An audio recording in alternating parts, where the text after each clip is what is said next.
The quantum communications array at SETI's Mauna Kea facility hadn't stopped buzzing for 6 hours straight. Dr. Sarah Chen stared at the incoming signal patterns, her third cup of coffee growing cold beside her terminal. After 15 years of scanning the cosmos for signs of intelligent life, she'd seen every form of cosmic noise imaginable. But this was different. "Director Wallace needs to see this," she muttered, her fingers flying across the holographic interface. The patterns weren't random. They carried the mathematical precision of an artificial signal, but with a complexity that made Earth's most advanced quantum computers look like pocket calculators. Within an hour, the facility's main conference room was packed with Earth's top scientists and military officials. The air was thick with tension as Dr. Chen projected the signal analysis onto the main display. "It's not just a message," she explained, highlighting key segments of the data stream. "It's a desperate plea for help. The Meridians, that's what they call themselves, are being systematically hunted by another species, a species they call the Dominion." Admiral James Cooper, his weathered face illuminated by the holographic display, leaned forward. "Hunted. By all accounts, these Meridians are centuries ahead of us technologically. What could they possibly need our help for?" Dr. Chen pulled up another data set. "That's the fascinating part. The Meridians have achieved incredible technological advancement. Antimatter drives, quantum phase technology, things we've only theorized about. But the Dominion..." She paused, making sure she had everyone's attention. "The Dominion is even more advanced. They found ways to predict and counter every Meridian defense." "So why come to us?" General Sarah Martinez asked, voicing the question on everyone's mind. "We haven't even colonized Mars yet." A slight smile crossed Dr. Chen's face. "Because we're unpredictable. The Meridians have been watching us for decades. They've seen how we cope with disasters, how we adapt to impossible situations. While they evolved in a stable system with abundant resources, we crawled out of the mud fighting for every inch of progress." The room fell silent as the implications sank in. Humanity, the cosmic underdogs, being asked to help save a civilization that could traverse galaxies. "There's more," Dr. Chen continued. "The Meridians aren't just asking for our help. They're offering an exchange. Technology that could advance Earth by centuries. Knowledge that could solve our energy crisis, cure diseases, end food shortages." Admiral Cooper's expression hardened. "And if we refuse?" "The Dominion strategy is clear," Dr. Chen replied, pulling up tactical projections. "They systematically eliminate any civilization that could potentially challenge them. Once they're done with the Meridians, we'll be next. We're not hiding from them. They already know we're here. We're just too primitive to be a priority. Yet." The next few hours were filled with heated debate. Some argued it was suicide to get involved in an interstellar conflict. Others saw it as humanity's chance to leap forward by centuries. But as the sun rose over the Pacific, casting long shadows through the facility's windows, a consensus emerged. "We'll help them," President Reyes announced over the secure quantum link from Washington. "But we do this our way. If the Meridians want human ingenuity, they're going to get all of it, not just the parts that look sophisticated on paper." Within days, a plan began to take shape. While the Meridians had expected Earth to simply provide strategic advice, humanity had something else in mind.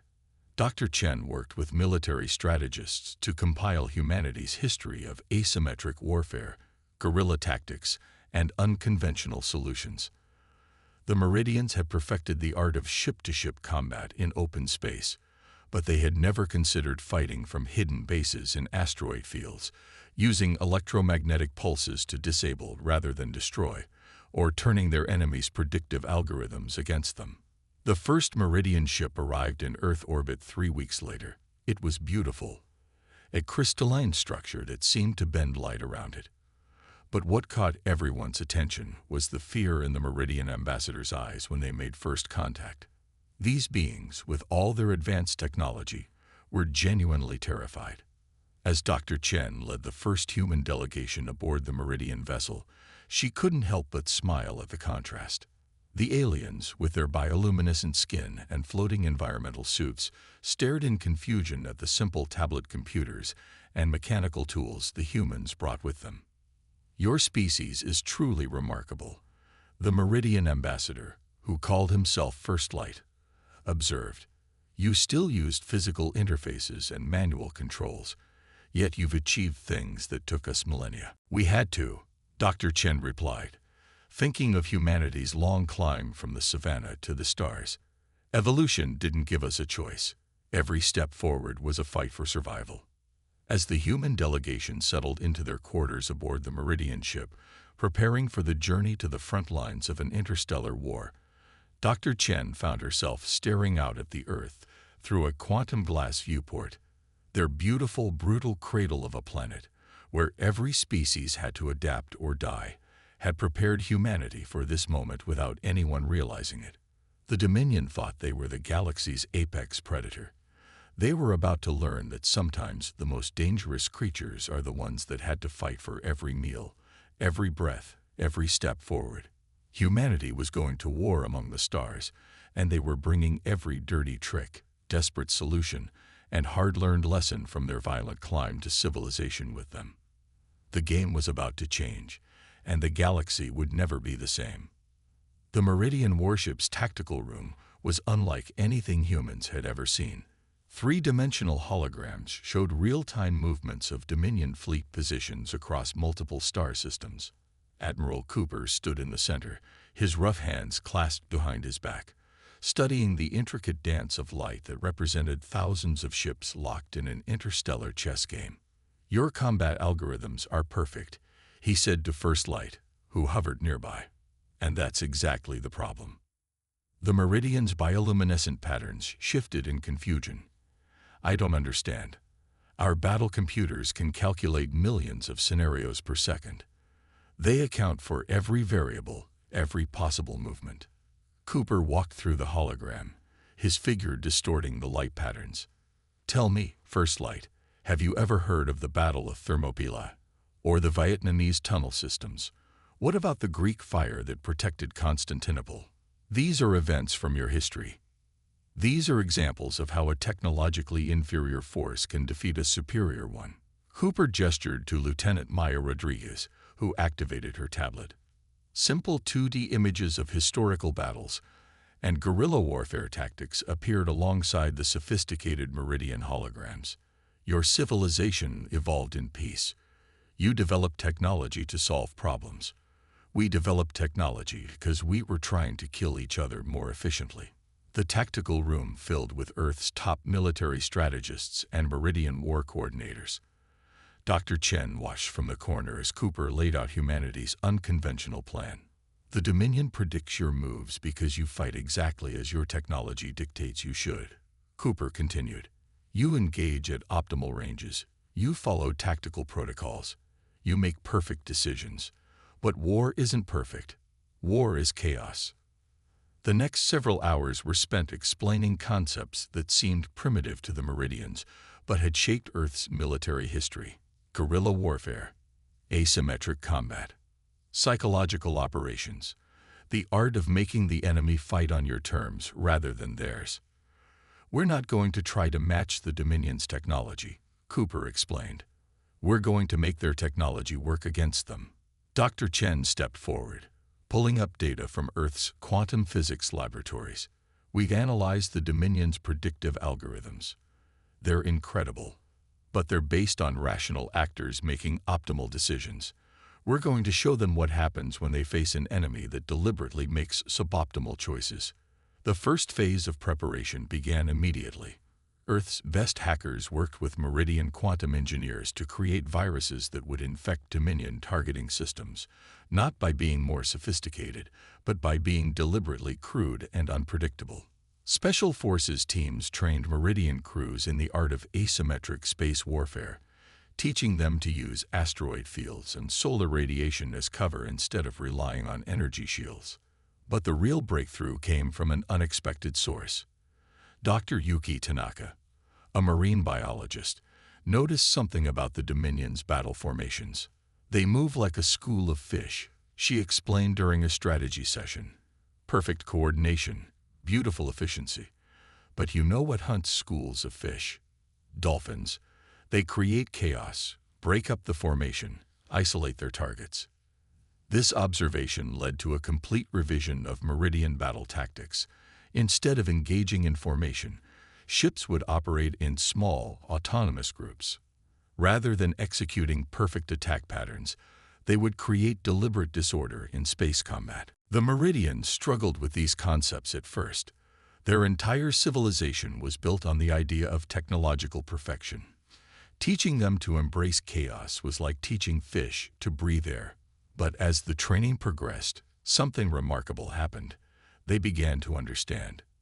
"Your species truly fascinates me," First Light told Dr. Chen one cycle, as they watched human engineers modify Meridian quantum weapons with deliberately analog components. "We thought we were teaching our children to be perfect. Instead, we may have been teaching them to be predictable." Earth's contribution to the war effort wasn't just tactical. Human engineers, working with Meridian technology, created hybrid systems that combined advanced quantum computing with primitive but unpredictable mechanical components. They called it technological regression, deliberately introducing elements of chaos into perfect systems. The Meridian ship's medical bay became a laboratory for another uniquely human innovation. Dr. Elena Santos, a veteran combat medic, worked with Meridian biologians to develop emergency protocols that didn't rely entirely on their advanced medical technology. "Technology can fail," she explained. "The will to survive never does." As the preparations continued, Admiral Cooper received word that the Dominion fleet was advancing faster than expected. They had already consumed 3 star systems, their efficient war machine converting conquered territories into forward bases with terrible precision. "We're running out of time," he announced during an emergency meeting. "The Dominion will reach the Meridian core worlds in less than 2 Earth months. We need to implement our strategies now." First Light's bioluminescence pulsed with anxiety. "But the training isn't complete. Our crews haven't fully adapted to these new tactics." Cooper smiled grimly. "Perfect. The more unprepared we seem, the more we'll confuse their predictions." He turned to the assembled human Meridian command staff. "Send word to Earth. Tell them to begin Operation Pandora." As the message was transmitted, Dr. Chen caught Cooper's eye. "Operation Pandora?" she asked quietly. "In human mythology, Pandora's box released chaos into a perfect world," he replied. "It's time to show the Dominion what chaos really means." The Meridian flagship's quantum drives hummed to life, preparing to jump to the front lines. Humanity's first interstellar war was about to begin, and they were going to fight it in the most human way possible, by breaking all the rules. The Helios sector was supposed to be empty. According to every Dominion prediction algorithm, the Meridian forces would be concentrated around their core worlds, preparing for a final, desperate defense. Instead, the vast asteroid field that marked the sector's boundary was absolutely silent. Too silent. Commander Vax of the Dominion's 7th extinction fleet felt an unfamiliar sensation as his dreadnought led the advance formation. Uncertainty. His neural interface with the ship's quantum core was reporting no anomalies, yet something felt wrong. The first sign of trouble came when his fleet's perfect formation began to waver. Micrometeorites, barely large enough to register on sensors, were appearing in statistically impossible patterns. The fleet's predictive algorithms automatically adjusted their shields, only to find the meteorites changing course mid-flight. "Impossible," Vax muttered, his gray-scaled skin darkening with concern. "Natural objects don't." The explosion caught everyone by surprise. Hidden within the asteroid field, hundreds of modified Meridian mining charges detonated simultaneously. The explosions weren't powerful enough to damage the Dominion ships directly, but they weren't meant to. Instead, they shattered the larger asteroids into millions of pieces, creating a chaotic debris field that no algorithm could predict. In the command center of the Meridian flagship, Aurora's Dawn, Admiral Cooper watched the tactical display with grim satisfaction. Phase 1 complete. Begin Operation Scorched Space. Throughout the asteroid field, small teams of human Meridian hybrid crews activated their modified ships. These vessels, combining Meridian quantum technology with deliberately crude human additions, began broadcasting on all frequencies, but not the precise, mathematical signals the Dominion expected. Instead, they transmitted Earth's history of radio waves, rock music, sports broadcasts, emergency signals, and old military communications, all overlapping in a cacophony of noise. The Dominion fleet's communication systems, designed to decode complex quantum signals, were overwhelmed by the primitive broadcast assault. Their perfect formation began to break apart as individual ships struggled to maintain coordination. "Your ships are taking damage," First Light observed anxiously, watching as debris from the shattered asteroids peppered the Dominion fleet's shields. "Yet you seem pleased." "The debris isn't meant to destroy them," Lieutenant Rodriguez explained, monitoring the chaos. "It's meant to make them think." Every piece of rock that hits their shields forces their computers to calculate trajectories, draining computational power from their predictive systems. The next phase began without warning. From behind larger asteroids, squadrons of modified Meridian fighters emerged. But instead of engaging with their advanced quantum weapons, they launched clouds of what appeared to be simple metal particles. Chaff, a technology Earth had used since World War II, now enhanced with quantum properties. The Dominion's targeting systems, designed to track energy signatures in quantum states, were blinded by thousands of small, dumb pieces of metal reflecting their own scanning beams back at them. In the confusion, more primitive but devastating attacks slipped through. "They're adapting," Dr. Chen warned, watching the tactical display. "Their algorithms are learning to compensate for the chaos." Cooper nodded. "Right on schedule. Signal the Phantom Squad." Deep within the asteroid field, a special team of Earth's best electronic warfare experts, working with Meridian technicians, activated their secret weapon. They began broadcasting false quantum signatures, creating ghost images of entire fleets appearing and disappearing at random intervals. The Dominion's response was predictable, because humans had predicted it. As their systems detected the phantom fleets, they automatically recalculated threat assessments, trying to determine which signals were real and which were false. In doing so, they fell right into humanity's trap. "Now," Cooper ordered, "hit them with everything." The real attack came from directions no rational military force would consider. Ships hidden inside hollowed-out asteroids burst forth, launching electromagnetic pulses that played havoc with the Dominion's quantum systems. Meridian vessels, trained in Earth's historical naval tactics, executed seemingly suicidal maneuvers that brought them too close for the Dominion's long-range weapons to target effectively. In the midst of the chaos, Dr. Chen noticed something extraordinary. The Dominion ships, faced with scenarios their predictive algorithms couldn't process, began making mistakes.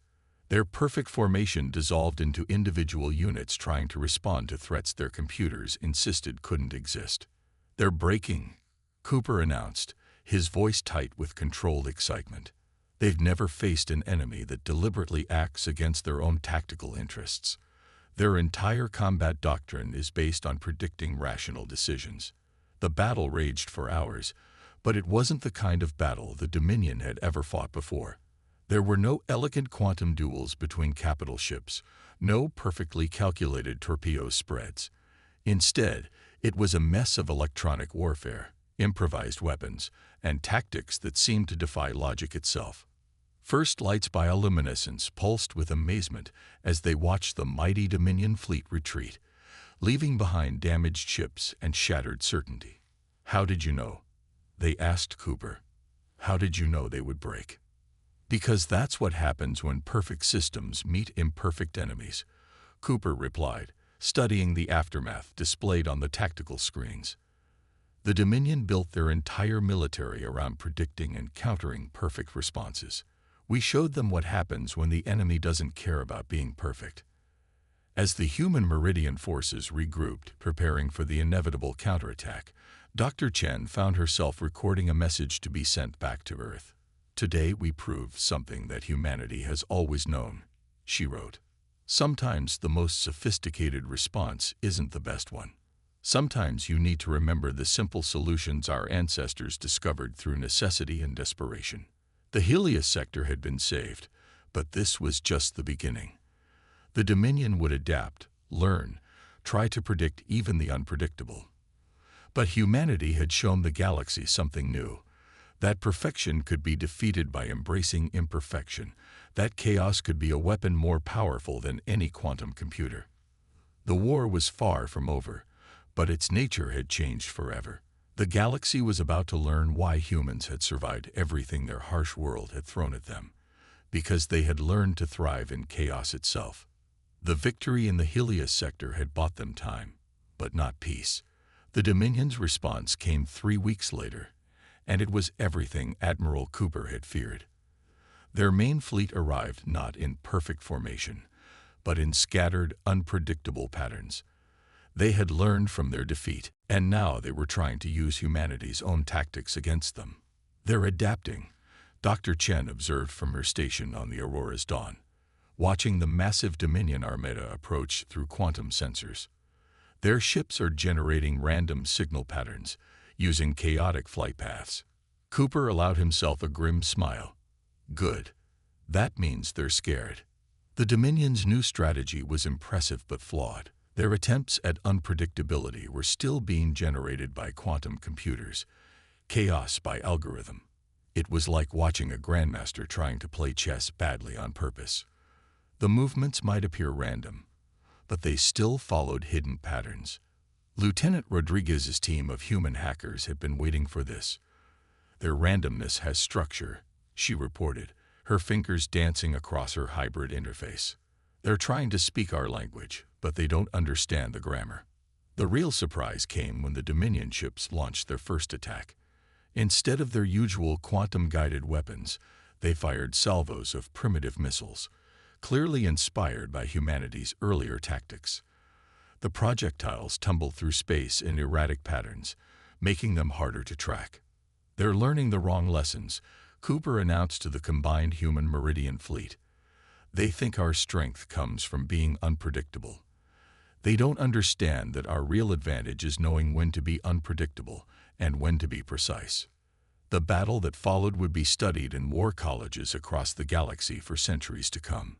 The Dominion forces, trying to mimic human chaos, found themselves outmaneuvered by perfectly executed Meridian quantum jumps. When they attempted to return to their traditional tactics, they were met with waves of human electronic warfare that turned their own predictability against them. Dr. Elena Santos, monitoring the battle from the medical bay, noticed something crucial. "The Dominion crews are showing signs of stress," she reported, analyzing quantum scans of their ships. "Their biology isn't adapted for prolonged uncertainty like ours is. They're burning out." This observation led to a new strategy. Instead of trying to destroy the Dominion fleet, the human Meridian forces focused on prolonging the engagement, forcing the enemy to endure hour after hour of tactical uncertainty. Ships would appear where they shouldn't be possible, weapons would fail to work as predicted, and communications would become unreliable at critical moments. The breakthrough came 18 hours into the battle. A Dominion dreadnought, its crew exhausted by constant uncertainty, made a critical mistake. Instead of maintaining their new unpredictable patterns, they reverted to their basic programming, seeking the comfort of perfect formation and predictable tactics. "There it is," Cooper said quietly. "The breaking point." He opened a channel to all Allied ships. "Execute Operation Checkmate." What followed was a masterpiece of military deception. The human Meridian fleet appeared to retreat in disarray, encouraging the tired Dominion forces to fall back into their preferred combat patterns. Like a tired swimmer returning to familiar strokes, the entire Dominion fleet began to reform into their standard configurations. That's when the trap was sprung. Hidden throughout the battlefield were modified Meridian quantum mines their signatures masked by human stealth technology. As the Dominion fleet reformed their perfect formations, they created the exact geometric patterns needed to trigger the mine's detonation sequences. The explosions weren't particularly powerful by the standards of space warfare. They didn't need to be. Instead, they created cascading waves of quantum disruption, turning the Dominion's own perfect technological harmony against them. Ships lost contact with each other, weapons systems crashed, and their sophisticated neural interfaces began feeding their crews contradictory information. First Light, watching from the tactical center, finally understood. "You didn't just teach us new ways to fight," they said to Cooper. "You taught us when not to fight at all." The Dominion fleet's collapse was total. Without their perfect systems, without their predictable patterns to fall back on, they were unable to maintain cohesion. Ship after ship began signaling surrender, their crews overwhelmed by the psychological strain of operating in chaos. In the aftermath, as human and Meridian crews began securing Dominion vessels, Dr. Chen found herself examining one of the captured ship's quantum cores. The sophistication of the technology was breathtaking, but there was something almost childlike about its rigid adherence to patterns and predictions. "They built all this," she mused to Cooper, "but they never learned to trust their own instincts. They never learned that sometimes you have to close your eyes and take a leap of faith." The victory was decisive, but it had revealed something important about both humanity and their enemies.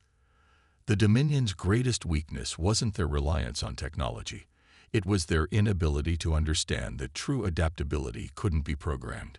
It had to be learned through trial and error, through failure and recovery, through millions of years of evolution on a harsh world that never stopped trying to kill you.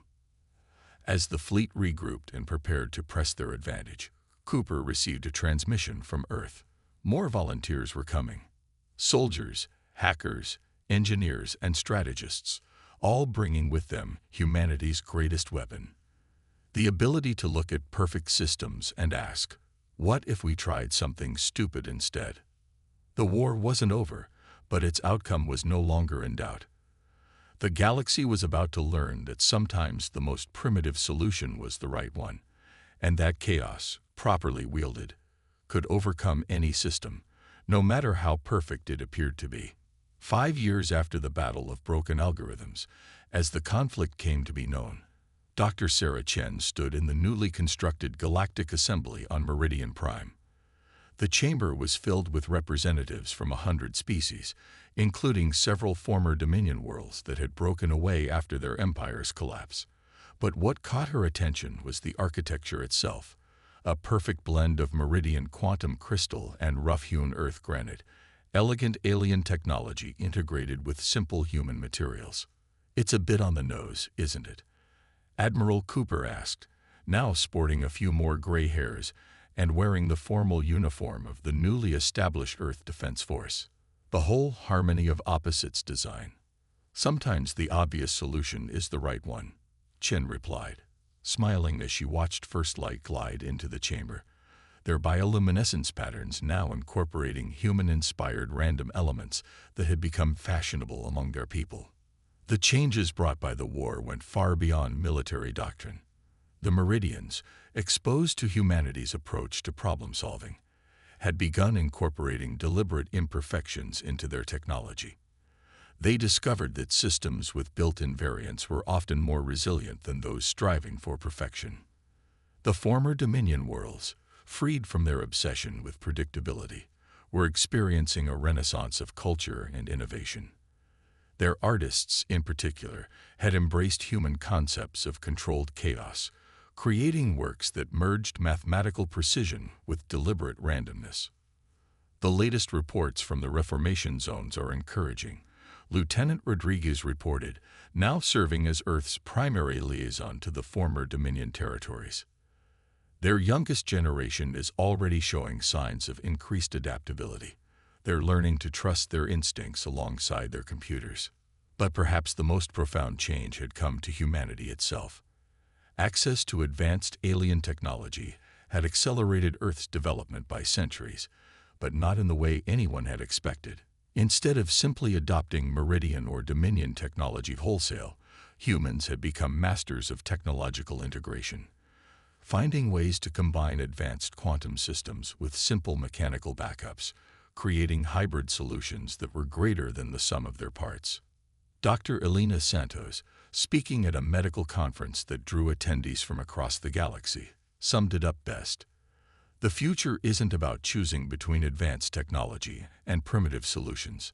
It's about knowing which tool is right for each job, and sometimes the right tool is a stick.